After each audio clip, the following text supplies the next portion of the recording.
will kickstart.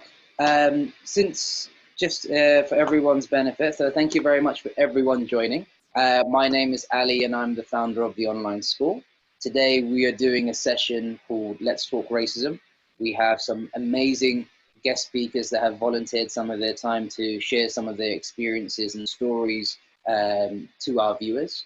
For anyone that's watching that is young or below the age of 18 or whatever age you are, and if you find anything that you hear here traumatic or you find it difficult to digest, please take it with a pinch of salt.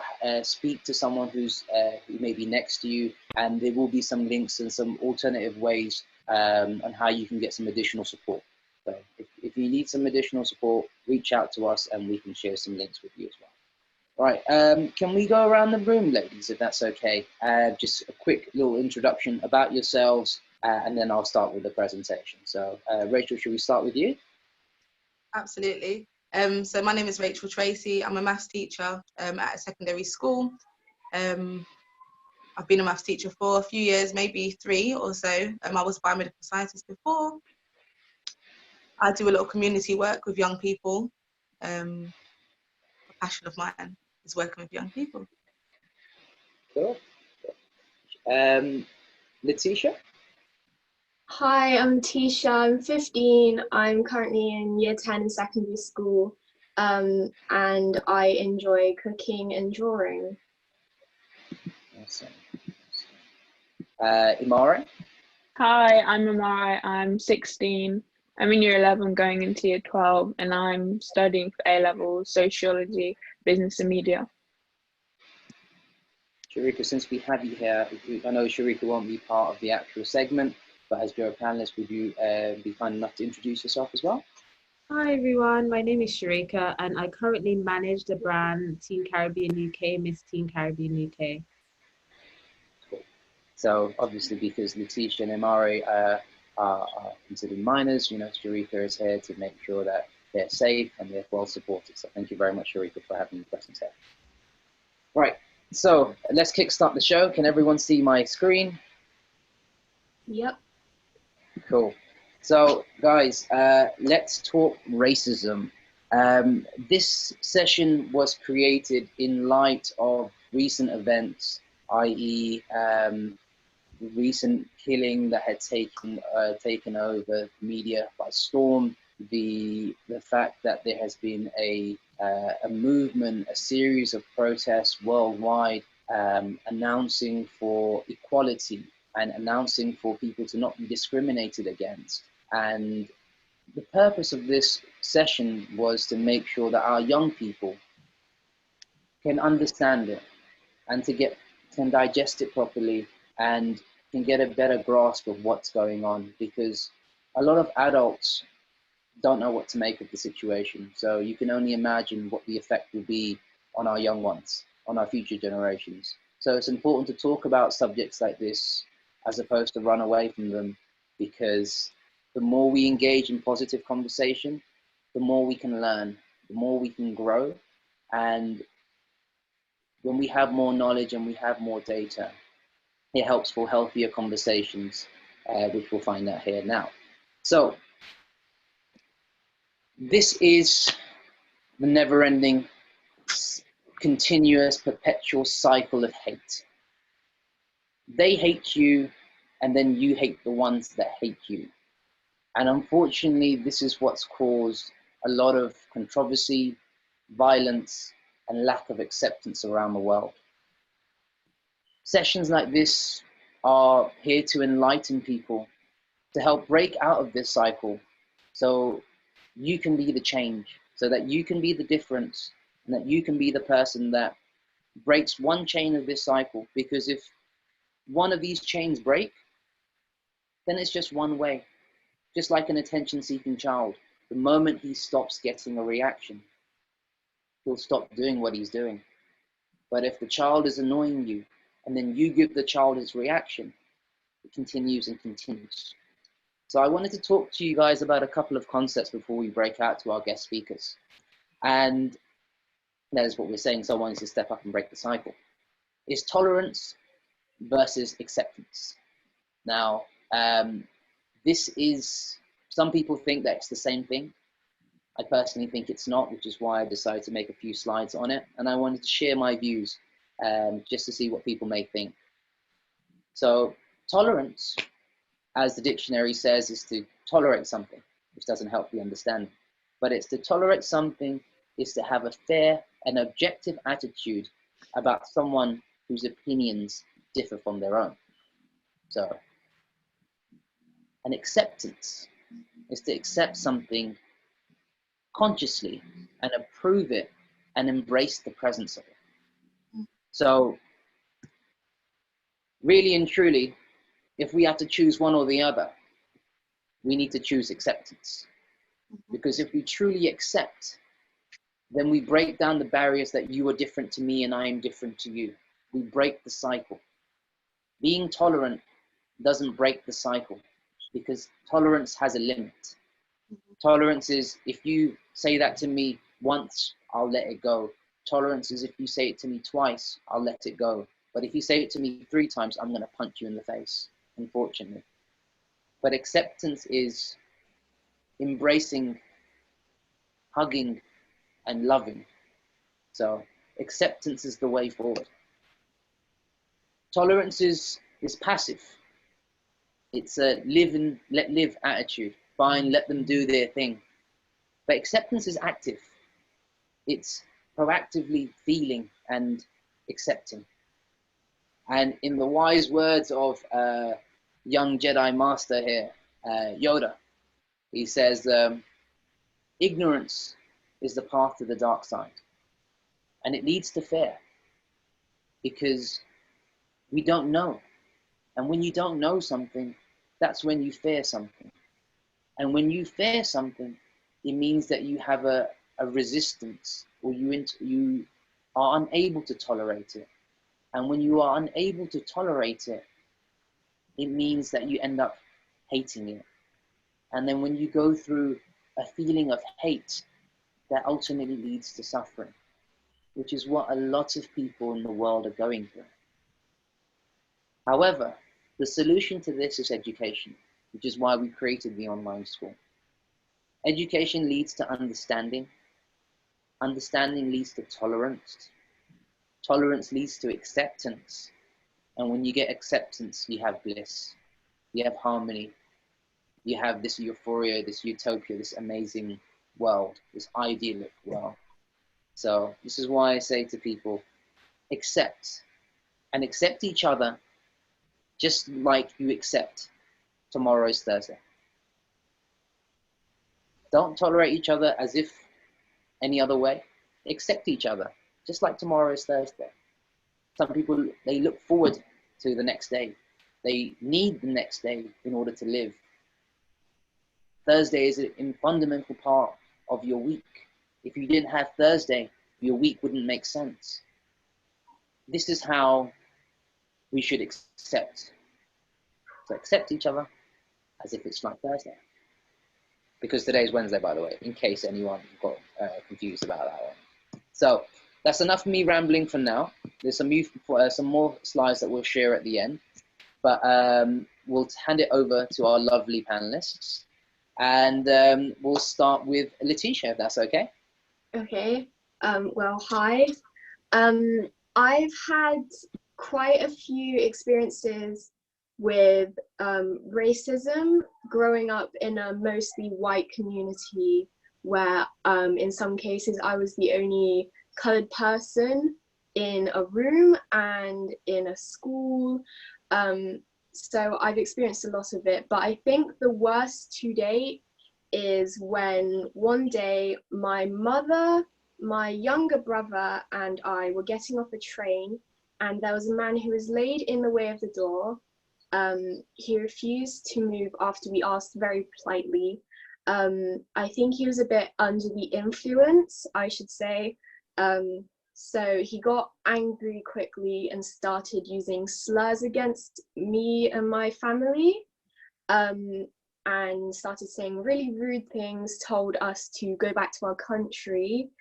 So I think that's the worst experience I've had so far. At the time, I was shocked and confused and scared because I didn't know what was going to happen, if he would do anything to us. So I kind of moved away and kind of crawled up into a little ball and didn't say anything, didn't respond. I kind of just tried to ignore it as best as I could. But if that had happened to me today or yesterday, I wouldn't suffer and kind of crawl into my own little hole, because no one should have to do that. You should stand up for yourself, but not in a way that's going to elevate the situation, like make the person more angry or get yourself in trouble. You should tell someone if there's anybody there, like an adult if you're younger. No matter how bad the racism is, you need to tell somebody, because you can't suffer in silence. You need to let other people know what's happened and they can possibly do something to deal with it. So that's what I think I would do if that had happened now. My advice to people of all ages is don't suffer in silence. You're not alone if you experience racism. So many people experience racism still today, where people are learning to accept everyone for who they are. Racism still exists and you're not alone. So you need to let other people know what's happening. If it's constant or just one time, you still need to let people know. And don't elevate the situation more. So that's my advice. Oh, thank you for that. And by the way, guys, we're actively accepting questions for Laetitia right now. So please ask your questions in the question and answer, and I will ask any appropriate questions that are forwarded on to Laetitia. So Laetitia, if I could be so forward to ask you a couple of questions until some of those questions come in. Sure. How did it make you feel when someone made a judgment about you based on the color of your skin? That's a very good question, thank you. When I moved to the town I'm living in now, when I was little and in primary school, I was the only person of colour in the whole school. I think there was about 100 kids, no coloured teachers, staff or anything. So I was quite alone, and people tended to judge me and kind of single me out. I felt really lonely. So I thought that I had to try and fit in at first. I'd have to act like all the other kids. But then I realized that I'm unique and that you just need to show people that you're unique, and stand out for who you are, and kind of just say, well, I'm here and I can do anything that you can do. Nice. Another question has come in by Miriam, and she says, I think we may have semi-touched on it, but in case we haven't, I'll ask the question again, which is, how do you feel when people are mean to you because of your skin color? Thank you for your question. In all honesty, I am slightly angry, like in my head, but I don't let that get outside of me, and I don't lash out or say something back that's going to elevate it. Basically, I just say, my skin is different, so is yours. There's so much diversity in this day and age, and you just need to love and accept everyone, no matter what color their skin is. Amazing. Charlotte asks a question, which is from a student, which you are a student, right? Yeah. Are there any changes that you would like to see in schools? I assume this is to better accommodate race and the things that you went through. And if so, what are they? Well, thanks for the question. I think honestly the school should teach more Black history, so that people can learn that there are strong Black people that did exist and still exist now. So we can learn to accept everyone. And I feel that in PSHE lessons that we should learn about racial diversity, so you can kind of get it in your head from a young age, so when you go into the world by yourself, you don't have any prejudice or judgment towards people because of the color of their skin. And the questions are coming in thick and fast, so I hope you don't mind. It's fine. Yeah, and I'm sure there's plenty of questions for everyone to go around as well, so don't worry. And if there aren't, I've got a bag in my hand. Charlotte says thank you for your question. No problem. Thank you for your answer, I guess. Kanayo has asked, and I hope that I've said that right. He said, or sorry, they said, what would it mean for you to have seen a teacher who looked like you in your school? Thank you.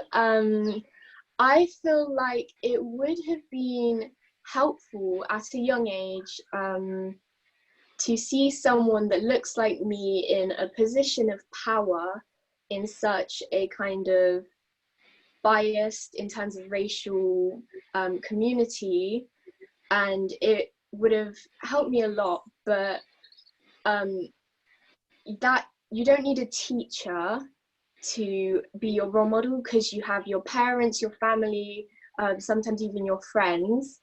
But I feel like a teacher would have helped, but I am still here today and I'm confident in my skin. So it doesn't matter if you have a white teacher or a black teacher, any kind of skin color, you can still learn to accept yourself for who you are. Amazing. What a beautiful answer. Thank you. We'll take a couple or more. Next question that I will ask you is, has it had an impact? This is from Daniel, by the way. He said, does it make you feel different to everyone else because you had different rights, because you were bullied based on the color of your skin? Do you think that that's had a knock-on effect of who you are and how you now think as years have gone on? Well, first of all, thanks. I feel that at the time when I was very young and impressionable, I felt kind of lesser and weak and even like smaller, because I felt so different and looked so different, and I was singled out by people. So at the time I feel like I did feel different, but I came to love and accept myself. And you don't need to stand in to be accepted, because people are being themselves these days and they are still being very accepted now. It's happening a lot more. So yeah. Awesome. And I guess one from Irium, which is, first of all, she says, well done for having the courage to speak about this. And I know there have been a lot more people that have congratulated everyone here who has taken the time up to speak about such a difficult topic. What could the teachers in your school have done to support you in the circumstances you were in?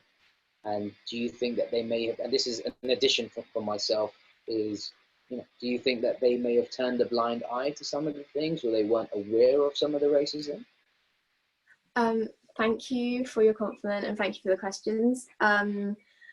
I feel like the teachers could have sat all the students down at that time and said that just because one person's skin color is different, you shouldn't judge them or single them out or bully them or say things to them, that the color of their skin doesn't make them a different person. We're all human, and that you should love and accept them for who they are and not judge them at all in any way. So I think that would have helped. Yeah.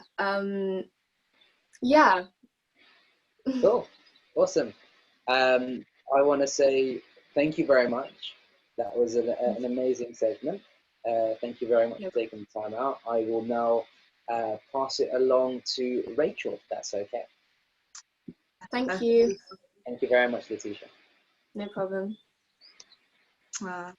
Thoroughly enjoyed watching and listening to that just now. So thank you for that. Good to hear from a student's perspective, right? And what's happening. Mm-hmm. Anyway, my personal experience of racism has been within school and outside of school as well.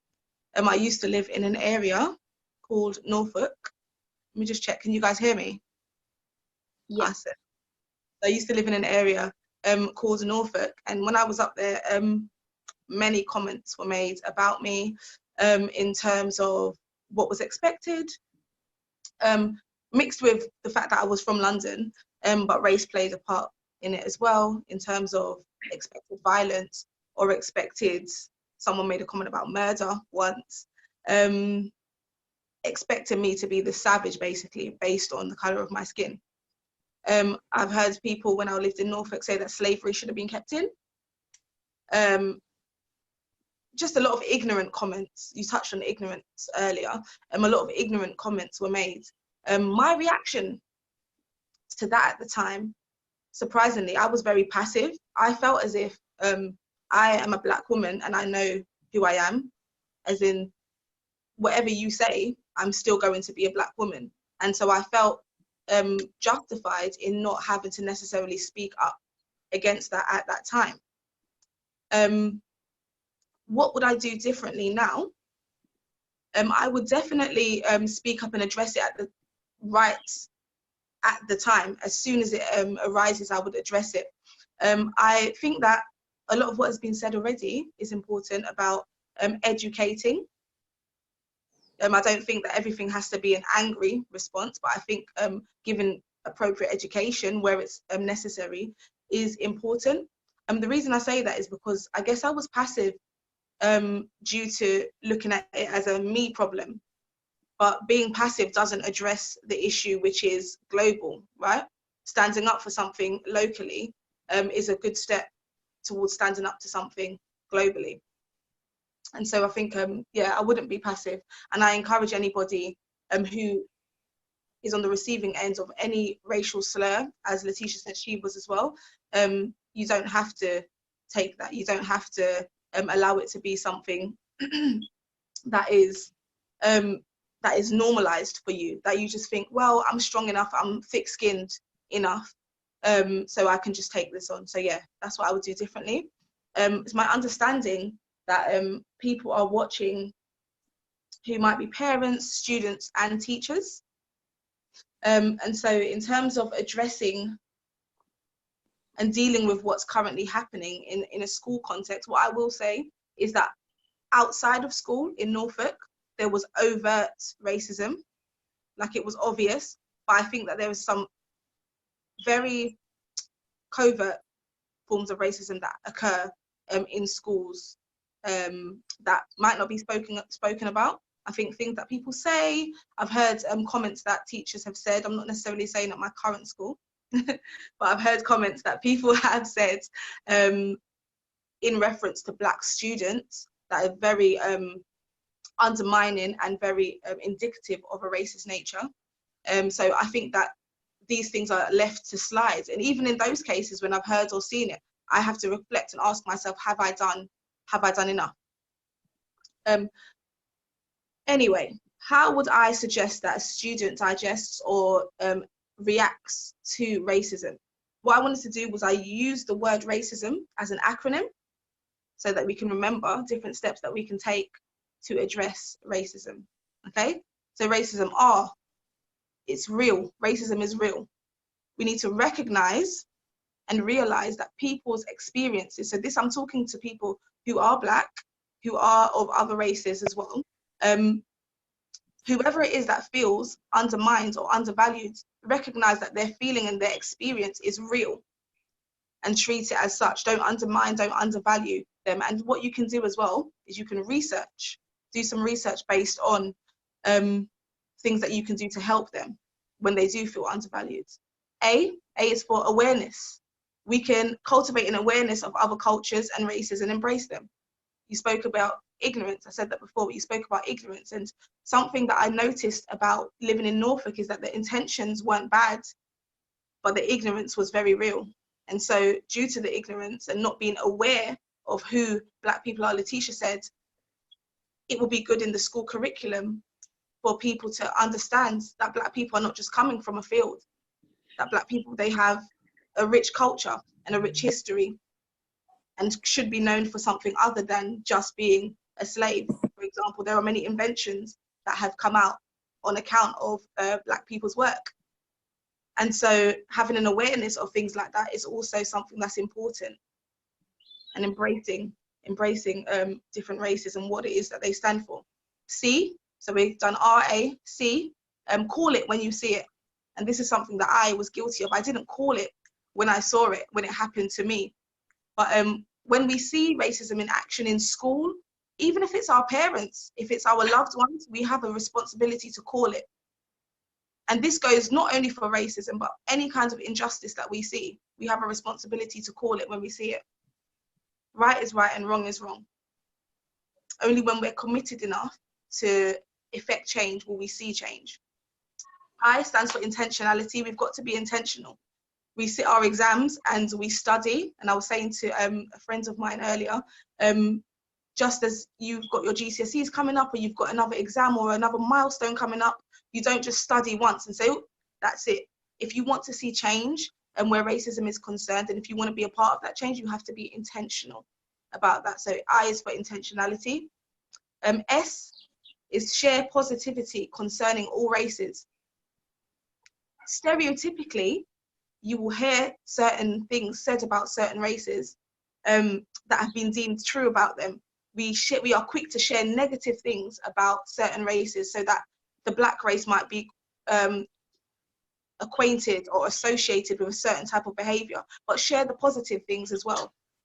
And M, very simple, make friends and acquaintances. And this is something for me as well. Make friends and acquaintances from other groups of races, other cultures. That will be helpful as well.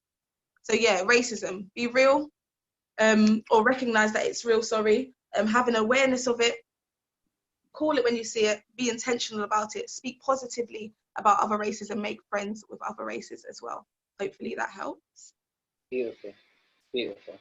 It brings a new meaning to the word racism. And I think that's very powerful, and we'll share this in our weekly newsletter, because I think everyone should be reminded of something so powerful. Racism is real, and having a pragmatic approach to how to tackle it, as you just so eloquently told us, Rachel, is very useful, and I'm sure people will. And Charlotte says the same thing. That's very helpful acronym. Thanks for sharing. So a bit of great feedback already there. Iriam says the same thing. Thank you for sharing. Definitely use. You might quickly want to copyright that, Rachel, because I think some people are going to make money off you right now. All right. So we'll take it away to the question and answers. But I really felt that, obviously, it's been a very emotional journey for you as well. But this is what I want the viewers at home to kind of understand. These are very real scenarios and situations that people have decided to let out in front of the world.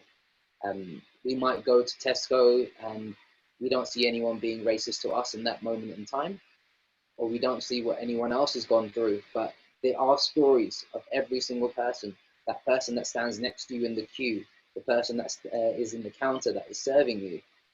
People go through this day in, day out, and we need to be aware so we can help these people. So,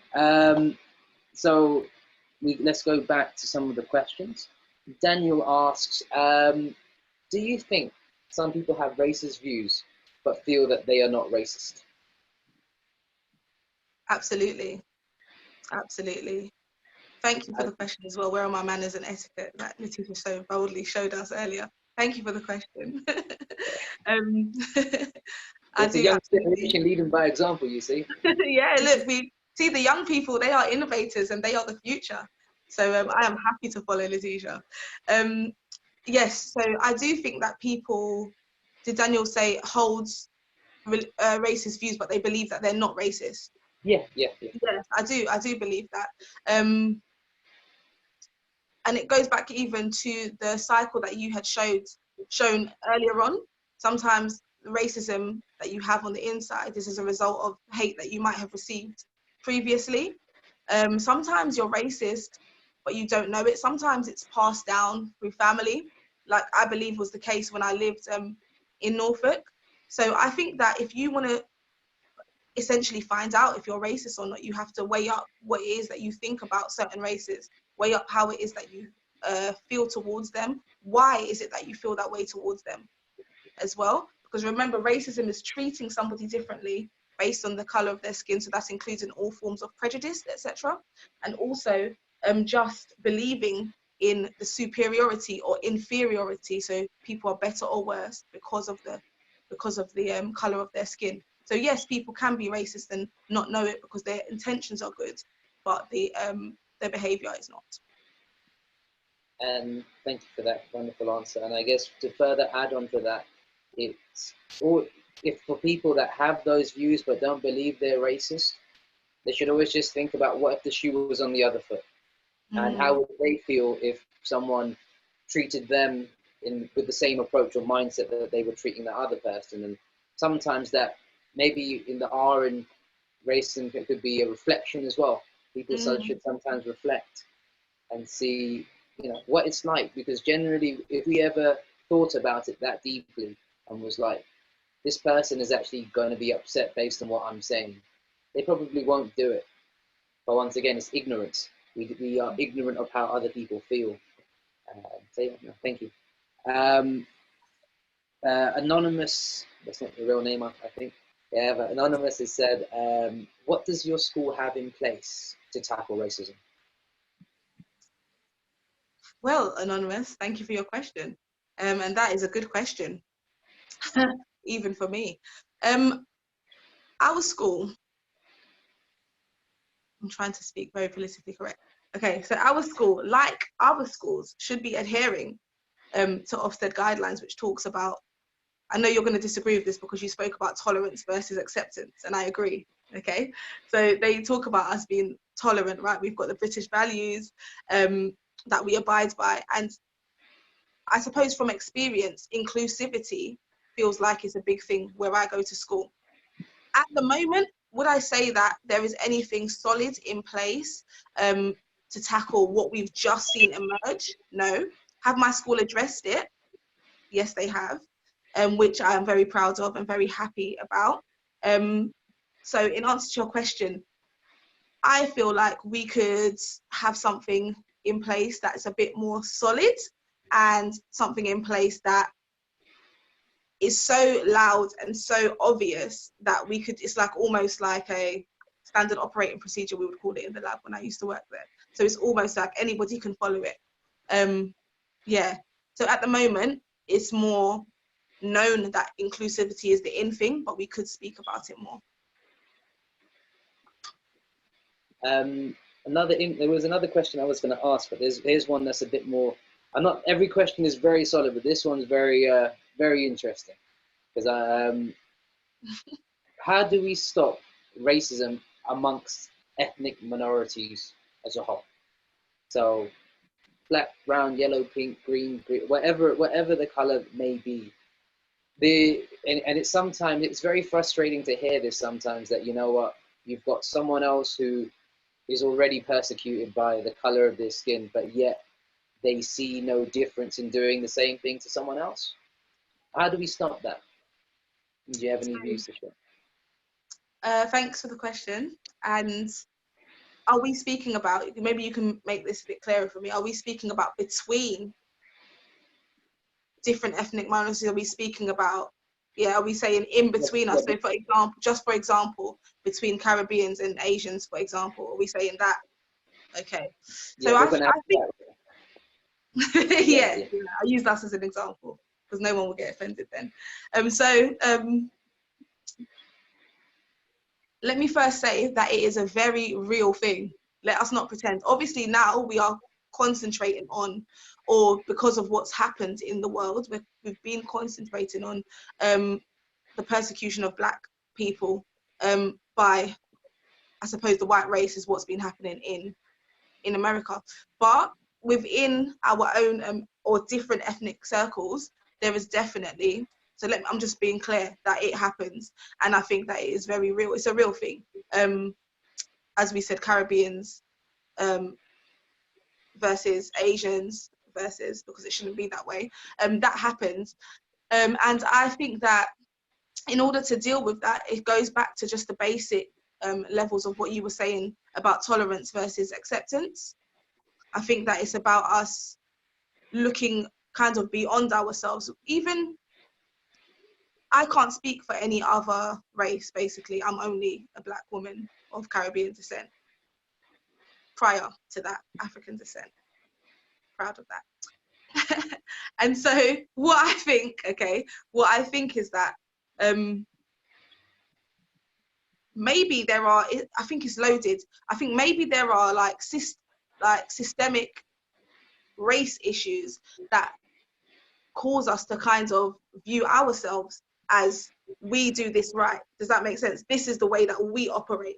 And then another ethnic group thinks this is the way that we operate, and that's right. So I think cultural values form what we call like superiority and inferiority complexes. So I think within us is less about the color of our skin and more about the things that we do, if that makes sense to you. And so we just have to adopt the same things that I said about calling out white versus Black racism, etc. We have to adopt that even within our own micro communities and cultures as well.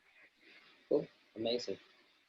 There's loads of questions, and I will, conscious of time as well, I'm going to move on to Imarye, and we're going to come back with some of these questions, and we'll open them up to all the panelists so everyone can get some time in. So there's a bunch of questions still here for you, Rachel.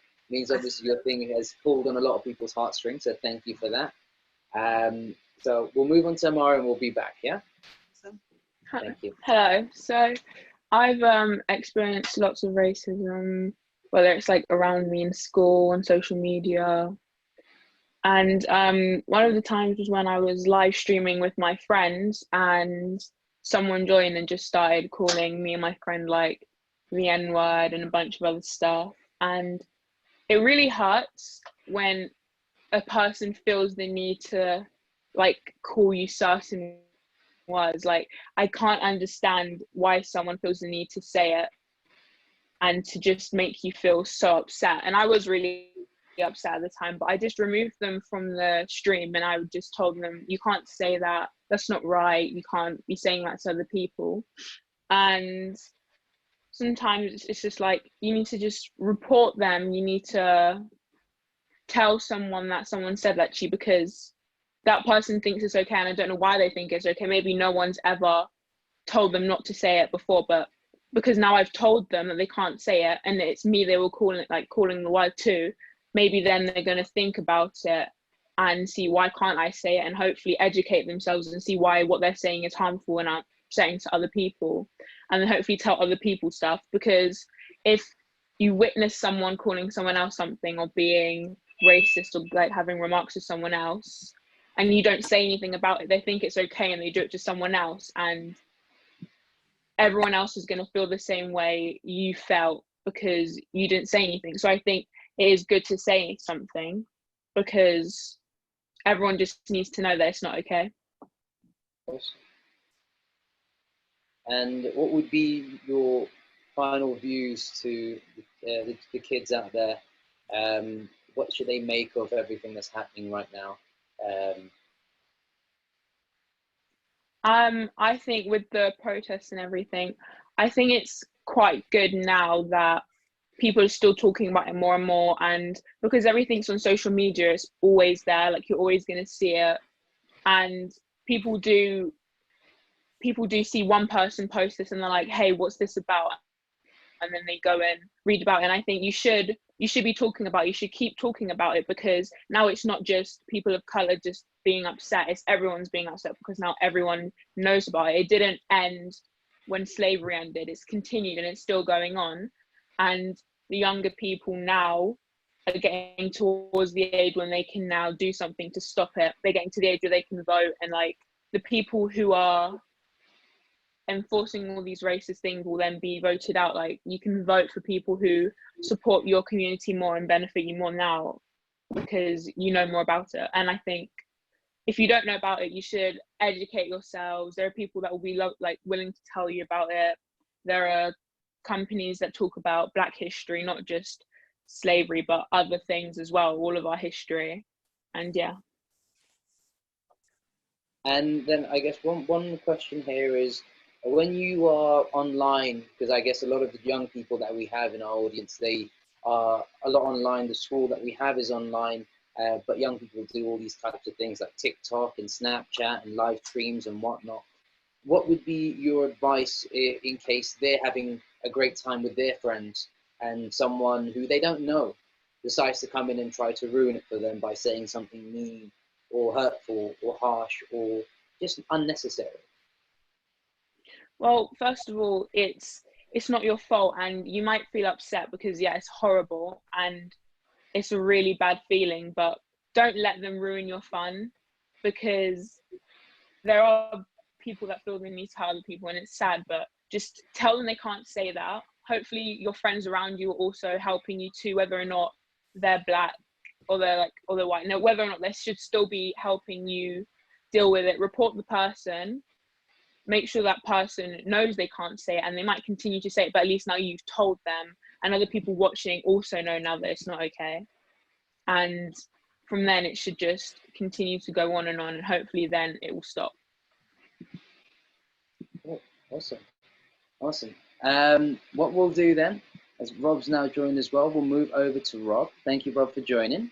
And then we're going to go back and we're going to have some further wider group panelist discussions, because there's a bunch of questions that I want to get answers from everyone here. Over to you, Rob. Oh, thank you. Cheers, Ali. And thanks for that. Is it Imani? Imarye. Yeah. Thank you. Yeah, lovely. Really inspiring stuff that I just came in and heard at the end there. So thank you for that. And good afternoon, everyone. I'm not sure of all the names on the call. So hi, my name's Rob Neil. I currently work with the Department for Education.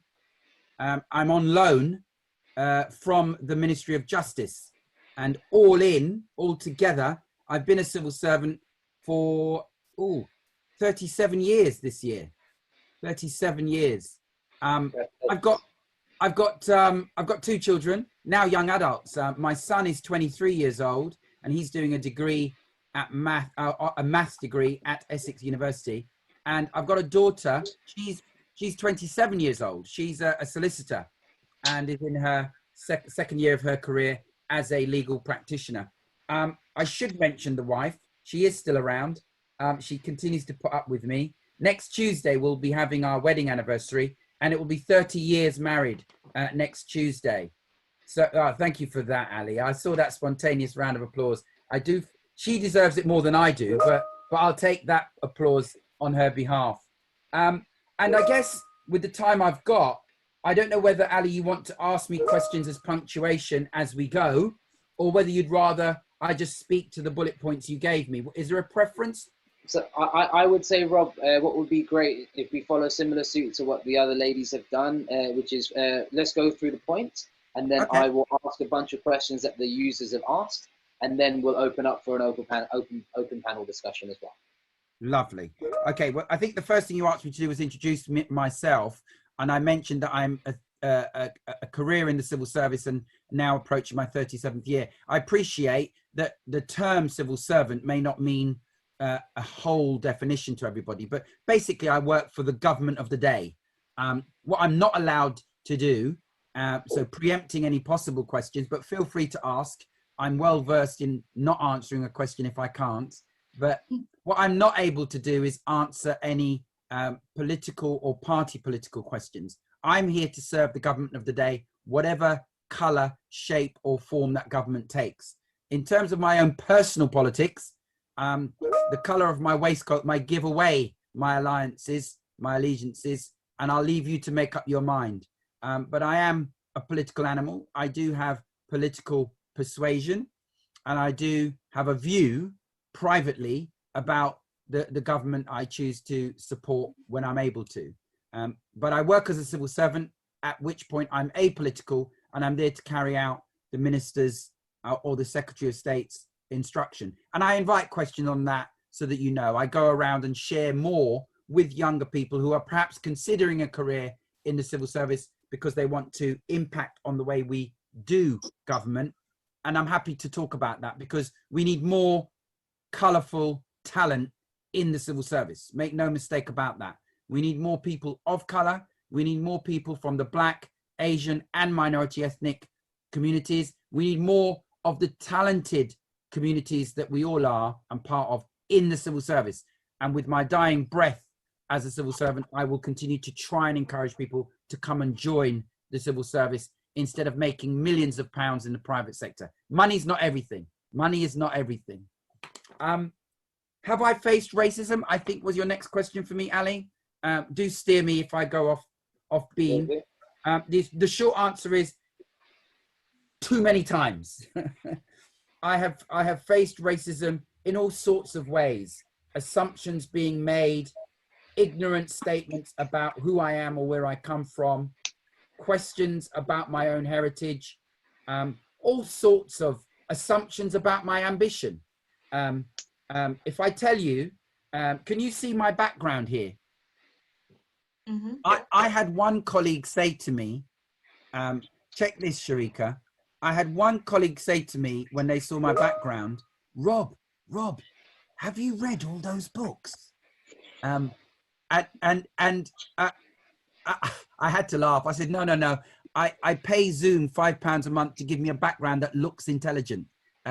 It's £5 a month and I have this background.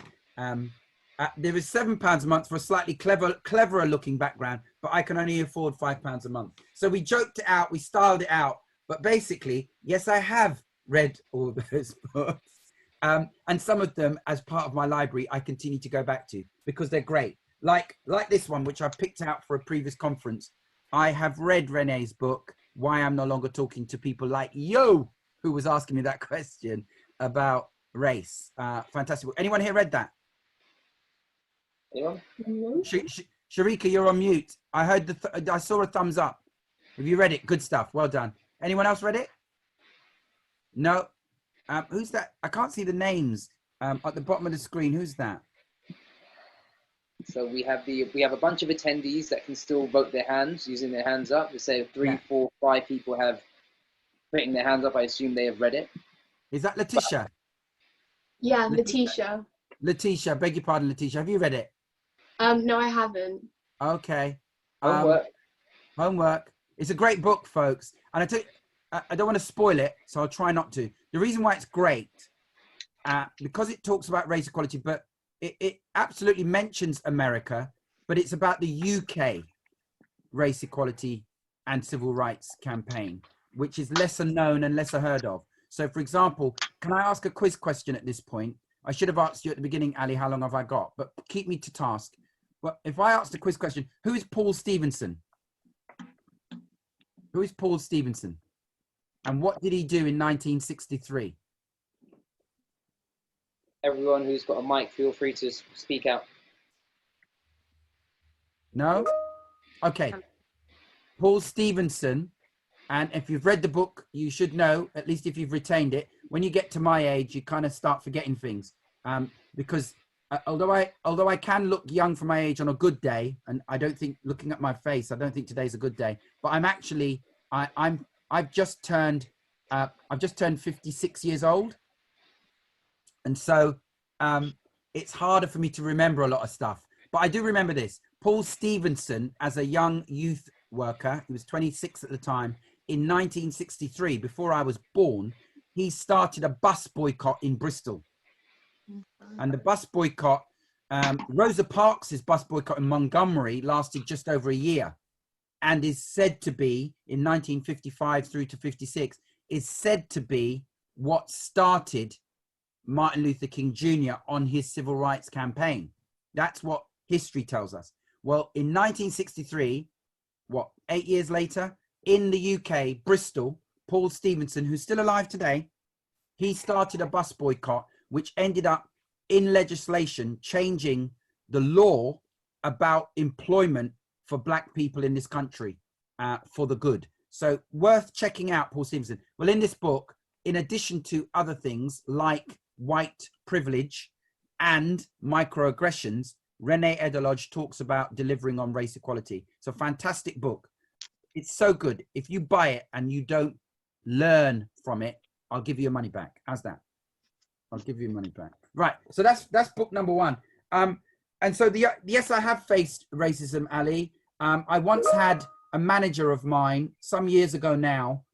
Jerry was his name. Tall guy, about 6'4", white male, He called me into an office in the day it wasn't open plan. I remember it well. And he was angry. He strode off ahead of me and said, "Follow me." I went into the room. And what it was, he was annoyed that I was coming up with lots of ideas. That's all. I was just coming up with a lot of ideas. So we went into the room, and I'm not joking. He literally, he had a bit of paper with him. I think he had something. He screwed up the paper like that. He screwed up a bit of paper, and he threw it at me. He threw the paper at my chest, and he said, "Listen to me. Not only are you colored," that's the word he used, "you are younger than me. Now get back out there and stop embarrassing me with all your ideas." Oh. Seriously, Rachel, I've got to be honest with you, because the follow-up question from Ali is, how did I deal with it and what would I do now? This was about, it must have been about 20 years ago that this happened. Maybe just 19, maybe 18 years ago. I was so angry, I'm not going to lie. I wanted to beat him up. I wanted to take him out. How dare you? How dare you dash a piece of paper in my chest? And at that point, trust me, Rachel, at that point, he could have been 7'4". I was ready. I'm only 5'9", by the way. I was ready to deal with that. Disgusting behavior. Don't be losing. And you're a manager and you come losing your temper like that just because someone has got a lot of ideas. Nah. Behave yourself. Behave yourself. But by the grace of God, and I am someone who walks in faith, I'm not really sure how I held it together at that point, if I'm honest with you all. I know you're young people and you're wonderfully excited about your futures and what you'll do next, and so you should be. And I'd love to give you a really cute answer that is really cool and talks about how I was able, but I'm not going to lie. I wanted to take him out. I wanted to beat him up. He was harming me and he was violent with me. But by the grace of God, I just somehow stayed calm enough to return to my seat. I didn't do much more work that day. It was the afternoon anyway, but I didn't do much more work. I went home and the next day I called in sick. I couldn't go in. I was still very angry.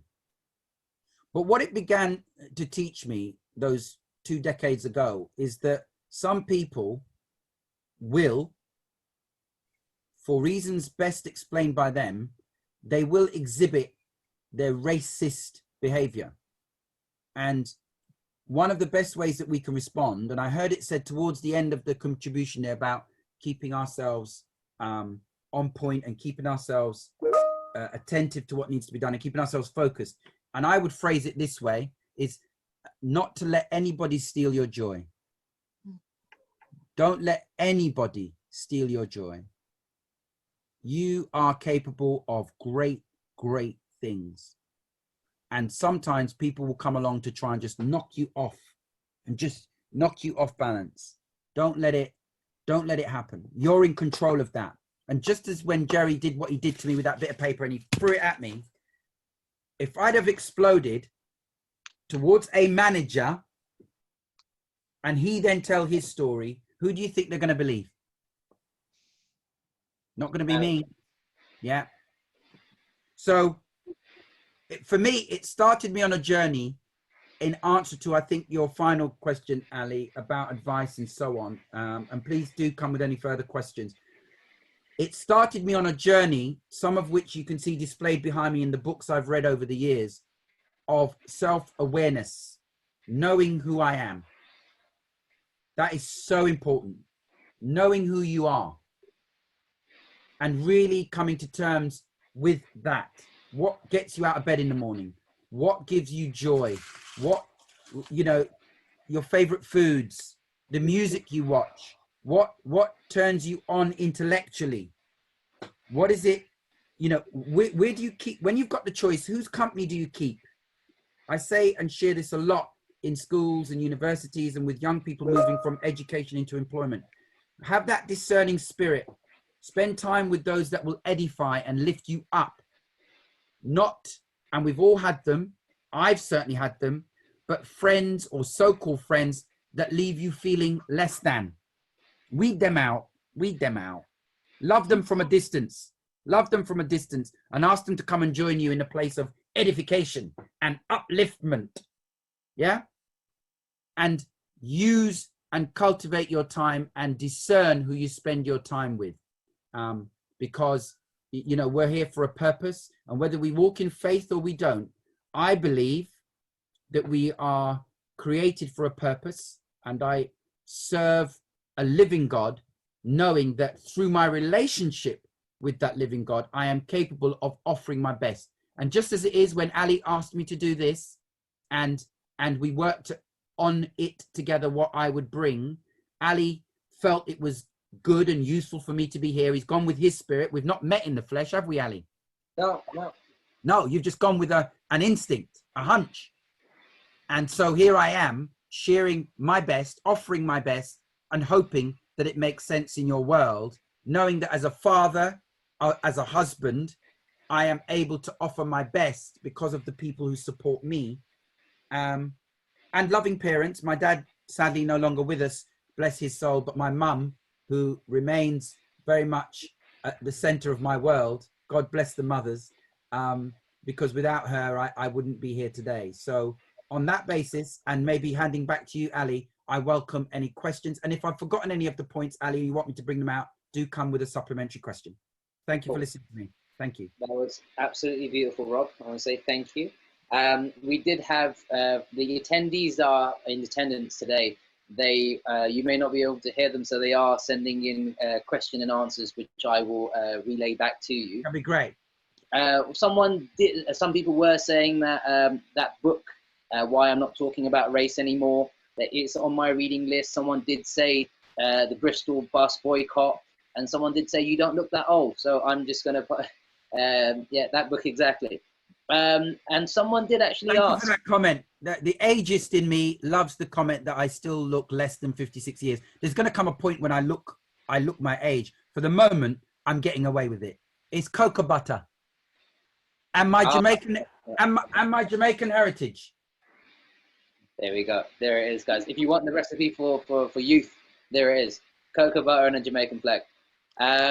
So someone actually did ask, and I'll ask some of these questions. From a government perspective, what could they do to get rid of systematic racism?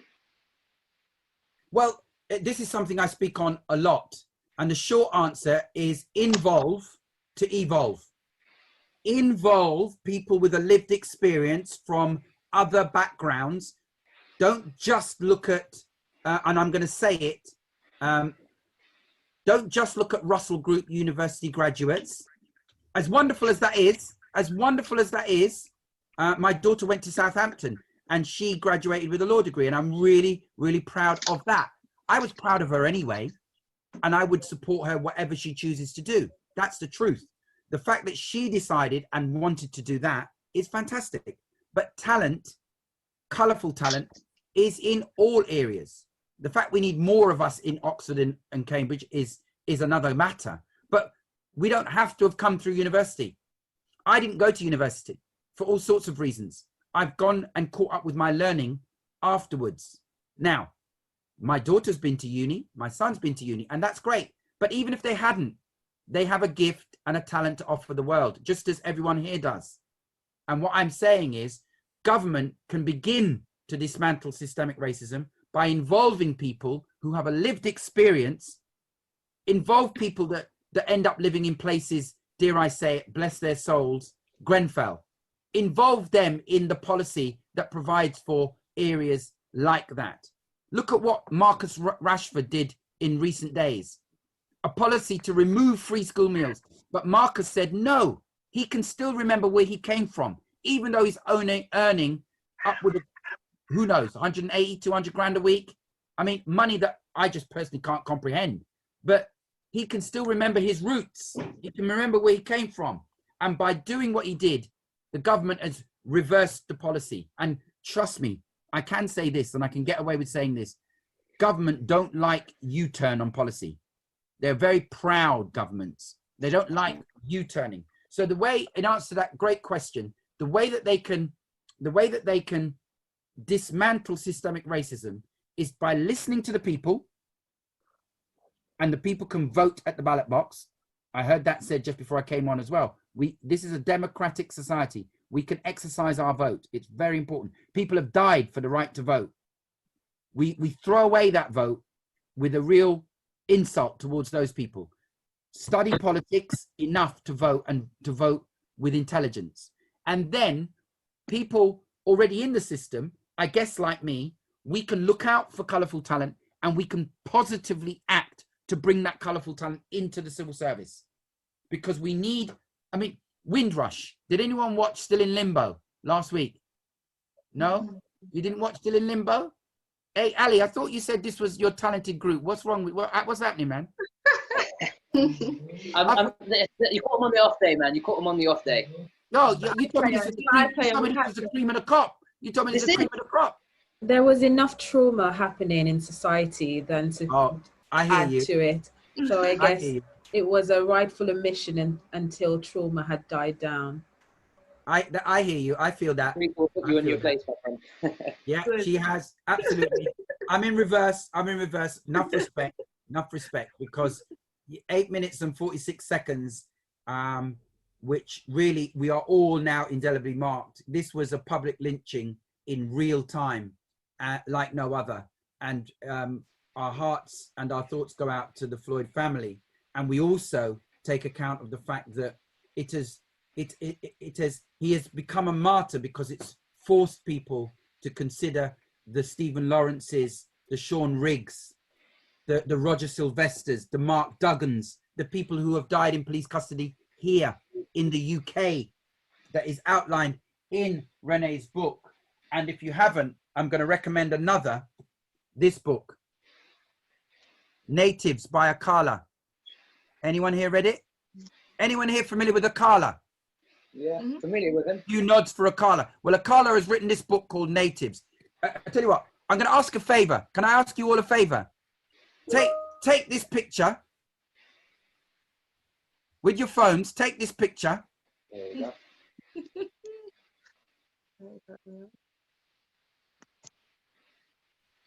Yeah. Take that picture. Lovely. Take it. Lovely. And for those of you on Twitter, and I'm not going to overprescribe, but if you're on Twitter, you can find me at Robye, ROBYE 46, at Robye 46. Tweet the picture and say what you feel about this session. Not just my contribution, but all of it. Tweet it. Let other people know that you have had this experience. ROBYE, Robye 46, at Robye 46. And what I'll do, Rob, is I'll take your Twitter handle and I'll message it to all the attendees today. Lovely. And when you get your moment, look up the following website, www.reachsociety, one word, reachsociety.com. And at that community interest company, we would welcome your help.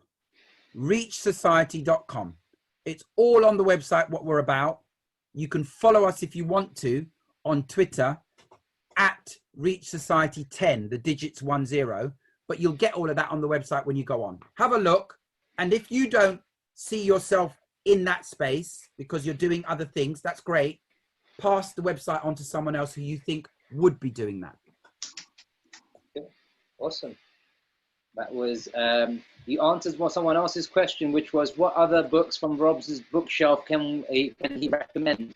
So, well, I tell you the one that's really impacted me a lot in terms of my approach back to the systemic racism question and the issue of white privilege, the issues of white fragility. It's this book by Dr. Robin DiAngelo.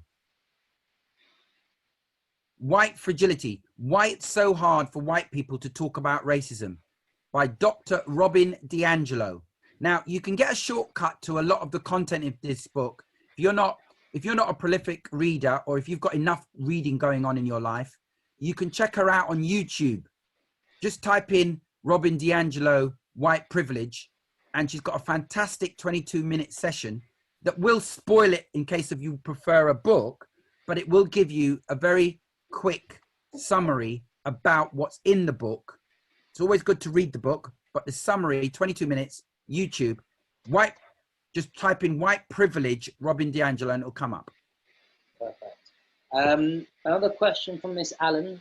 She's a primary school teacher. She's asked Rob and Rachel, you can weigh in on this as well, because it's addressed to both of you, which is, where is a good place to start when it comes to educating primary school children on racism?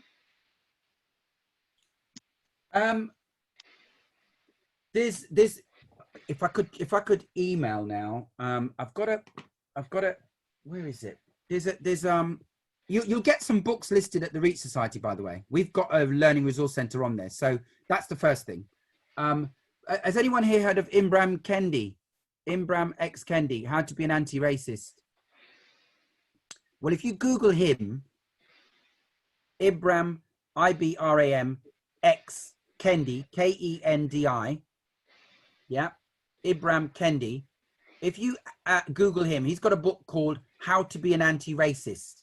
I've got it on my iPad, which is why I'm not holding it up, because I'm out of shelf space, so I kind of go for the Kindle option nowadays. I'm in a book club, Ali, and I'm telling you, it's hard to keep up. We've just finished reading Queenie. Has anyone read Queenie? Great book, by the way. Probably no one here is part of a book club, I'm going to say, based on the. Are they not? Probably not, but I'm not joking. I'm joking. I'm just saying, I'm speaking on behalf of myself. Okay, well, Queenie's great book. Anyway, we also read Little Fires Everywhere, which has just been available through Amazon Prime, but with Reese Witherspoon and Kerry Washington. Great stuff, all about some of these issues. But in answer to the question, that book, How to Be an Anti-Racist, has been now rewritten by another author, but with Ibram's permission, as a children's book. So if you go to that Google and type it in children's version, it will come up. And that would be a good place to start. I forget what they call it in the children's version now. Forgive me. But I've forgotten what it's called. Maybe, Ali, in emails that will follow between you and I after this, I can get back to you on that. Send me across the list. And once again, I will perpetuate that information across to everyone. That's a deal. So apologies for not giving a full answer there, but just a little bit of work for you to do to get that. Great question. Rachel, do you have anything else to add on that? Not 100%. I mean, I'm not in the primary. I'm a secondary school teacher, but I guess just in general, it's about introduction into the curriculum, isn't it? And how easy is it to do that? Yeah, it's about introducing it into the curriculum. And I guess at that level, when it's in the curriculum, it's up to the teachers what's their pedagogy like? How do they disseminate the information? But getting it into the curriculum is the step one. That's right. There is good point, Rachel. Absolutely good point. And there's an amount of I guess autonomy and power that teachers have to run with their passion for this and make it happen. What I will say is that the Holocaust is a mandatory part of the curriculum, and quite rightly.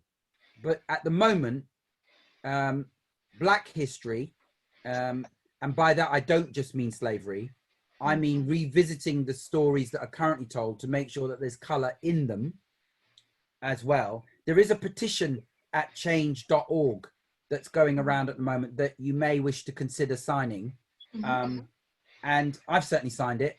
And it's putting pressure on. Hello? We're here with you. Oh, I thought it was a question coming in. Would it help if I have a look at the chat as well, Ali, or have you got that all sorted? I've got it all sorted. So if you click on the question and answer, some of them are spam, some of them are not. But so I'm just filtering them through because they're coming from attendees as well. No, I'll focus on what I can hear, and if you feed me coming through. So if there's anyone who really hasn't had their question answered in text, if you want to pop on the voice and ask it, I'm going to pay attention to that while Ali feeds the text through. That would be the best way, I think. But coming back to your point, Rachel, and therefore for everybody, just type in change.org Black History School Curriculum, and it will come up. and you may want to add your name to that. You may want to add your name to that petition, because it's a growing lobby and increasingly. Oh, back to that question about teaching some of the stuff in schools. There's a great site called 100, as in 100, Great Black Britons. If you type in www.100 Great Black Britons, there's a lot more besides, but they've got listed 100 Great Black Britons, and it goes on to talk about some other stuff on there as well. Have a look at that. All right. And then I will probably come up with one more question, and then we'll probably summarize. So I know some people their legs may have gone numb from sitting on the seats for so long. What can the government do? What can the government introduce to schools in order to help them create anti-racism environments? Well, you know, given what schools are there to do as a main duty and responsibility, it is about introducing a more accurate and truthful record of history, and making sure that that is brought out in terms of the impact that has on self-esteem of people of different backgrounds. You know, over 200 million people now live in a country other than the one in which they were born. You know, just think about that for a minute. Over 200 million people. So we've got relationships, cultures, diets, languages, all sorts of mix going on. So what I think schools can do is, in acknowledgement of that kind of diversity, is really dedicate time and learning programs and learning sets and interactions. You know, in the school that the middle school that my daughter and my son went to, they introduced themed assemblies where they would invite the parents of different nationalities coming into the school to share, you know, what their country of origin has by way of its national food, its national bird. Now, I accept some of this is going on already, and that's great, but I think it could be more widespread.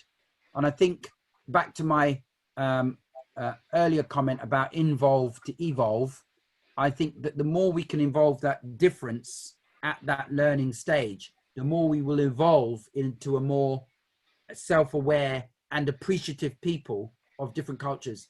You know, I also think there is a real power in and this will sound odd given the current situation, but traveling, you know, getting some time out to different areas just to see and feel how different areas operate. So it's not just all in the classroom and in the books, but it's out about getting up and out.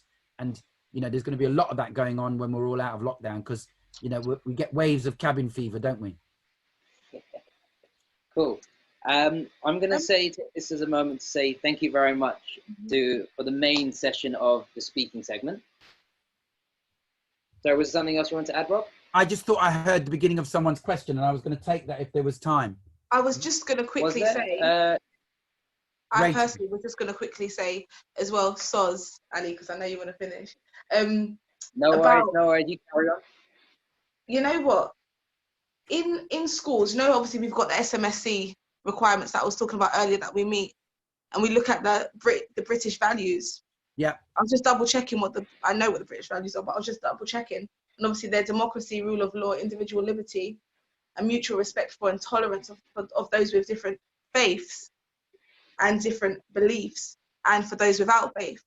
I mean, I guess this is a question, but also a suggestion, is it necessary to have something in there about the colour of their skin? Or, do you know what I mean? Or is it, because that's not, yeah. I mean, I always take it as it does mean colour of your skin. That's how I've been teaching it and telling my students about certain things in PSHE. We don't call it that, but in their PSHE classes, but it's almost as if everything above skin colour, do you know what I mean? Like, it's not even catered for at all. Yeah. No, I think you make a very, very, very good point, and I think it's it's got me thinking about whether or not that needs to be an emphasis. I mean, I don't know how anyone else on the call feels, but for me, I think it needs to be, it's reached a point now where I think that needs to be explicitly stated.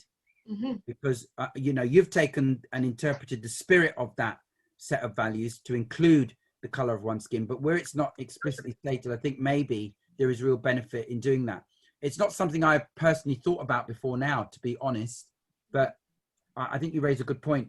What if I was to give me some homework here, how do I get a set of what that statement says? Because I'm not a teacher, nor have I ever been a teacher. So I've just like, we just know about it through training at school, but it's just on any website. You probably just clicking, it's called the Fundamental British Values, and it's what they perpetrate to schools, basically.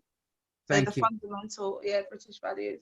No, thank you very much, Rachel. I'm going to look that up. And a couple of comments have come in, which are probably very interesting to you guys, which is, our values say tolerance. To make a change, is it worth petitioning for this to become acceptance?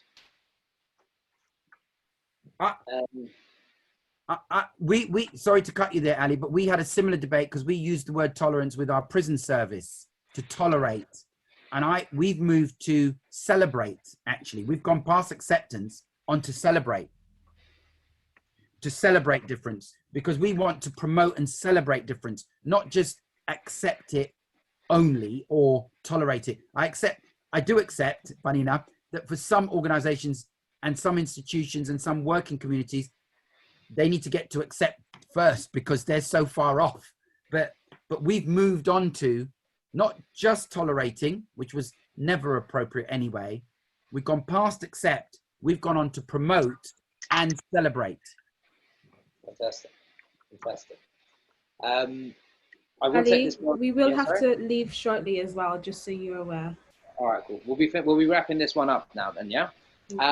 Guys, I do want to say then, thank you to all the guests that have taken their time out to speak and whatever. We have had a fair attendance. I think we've maxed out about 40 people today. We'll be sharing this on the Instagram Live and on the Facebook Live and social media streams. I will just carry on and just finish off with a few final slides, which we started off at the beginning of this session, and use it as a way to just finish off as well. So can everyone still see my screen, for those that can speak? Yeah, cool. So as we went over, I said, you know, accept each other like you accept that tomorrow is Thursday, but further to what Rob has enlightened us with, celebrate each other like you celebrate that tomorrow is Thursday. That's probably a better wording for this statement now. And some other things to just kind of think about, and I wanted to leave you with. Some of them may be very controversial, and I ask for forgiveness in advance in case this is a touchy subject for anyone. Tommy Robinson. Now, this may raise a lot of eyebrows. This may hurt a lot of people in their hearts and make their stomachs do backflips upon backflips. But this is when we go back to the original thing, which is ignorance. And ignorance leads to fear. And fear leads to intolerance. And intolerance leads to hate. And hate leads to suffering. That is essentially the personification of what exactly Tommy Robinson is. For all we know him to be a bigot, a racist, someone who is a hate preacher.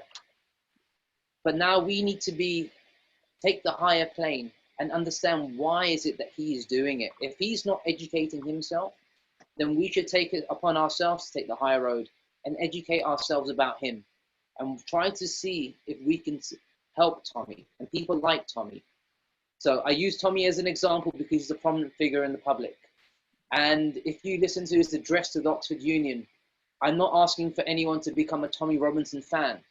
I'm just asking us to become more informed about why some people do the things that they do. Not that any one of them is justified. I know this will be controversial. But just to share a couple of moments about some parts of Tommy's life, which I think have been turning points in him acting the way he acts. Tommy Robinson was beaten up by a gang of coloured folk at the age of 12 on his way back from swimming pool. He couldn't go to college that he was going to go to, Luton College, because it was, in his words, infiltrated by brown people. And the fact that he had to look down his entire time in college if he was going to carry on and gain A levels. So he blames coloured people for not being able to pursue an education or further education. And his cousin was also gang groomed by a grooming gang of coloured people. Now, he has been hurt, is the main moral of what I want to tell you.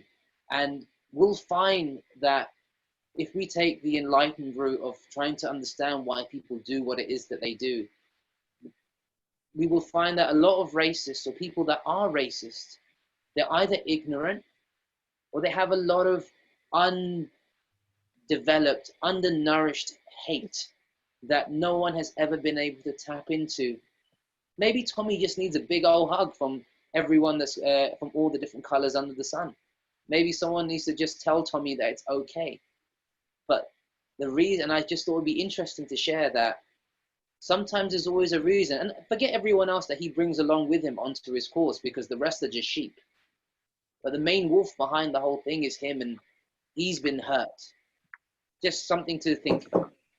And then the final one that I'll leave you with on is, and we experienced a lot of this in the online school, because we have a lot of a population from the Asian community as well. India, Pakistan, another example of unacceptable racism, which goes along, where this was essentially the same country 70 years ago, but people treat each other as if they're different. And the moral of what I wanted to try and say about this was, why hate when 70 years ago you would probably be the same people? And if we take this further back, hundreds of thousands and millions of years ago, you know, if you believe in Adam and Eve, or if you believe in even just evolution, it had to have started from just a select few people, right? And at that point, there were no lines dividing people. There were no countries to call your own. There was no you black this and you white that and you brown this. There was just people. And if we, next time when you experience something that is racism, look down upon it, push it away, reject it, condone it. And as everyone is, I think the underlying theme of what everyone has said here today, call it out for what it is, because it's not right. And it's not something that we should accept in today's day and age. We are all the same, bar Rob, who has his book club that none of us are a part of, but we are fundamentally all the same people. We have mothers and we have fathers, some of them that may not be with us anymore, but we were all born from people. If we bleed and we die, which we all will die one day, we all die the same way as well. And we live and we were born the same way. So let's take it upon ourselves to propagate love, to live as if we would want others to let us live as well, and allow others to live too freely. I want to say, educate yourself, as Rob has told us so eloquently with his massive bookshelf. And thank you very much for everyone joining here today. I will get the details of any links that all the speakers here today have shared, and I will email that to everyone that has registered to this. I know we're now at 27 people, but I think about 60 people had signed up to this earlier on, so I'll email it across to everyone that had dropped off, and we'll share these links as well. I also want to say once again a big thank you to everyone that joined, and I'll leave it along for any final words before I close off this session. Okay, guys, just to say thank you for inviting us onto your platform. Just so you're aware, Laetitia and Imarye are competing in a pageant at the moment. So they're both candidates for the Miss Teen Caribbean UK contestants. So this was their first ever speaking engagement that they will be doing. And as you know, Laetitia is 16 and Imarye is 17. So this is their first ever speaking engagement. And the fact that I'm managing the brand and I'm sitting here watching them and there was no signs of nerves or anything like that, I'm extremely proud of them. So thank you for inviting us onto your platform. And yeah, they did really, really well. Good job. And some of the comments are coming in as thank you, and so thank you very much, guys. Yeah, I'm gonna love you and leave you. Yeah, but we will meet again, hopefully in person next time. Thank you very much for having this. Thank you. Yeah, thanks. Bye bye. Thank you, guys. Thank care. you. Thank Bye. you. Bye.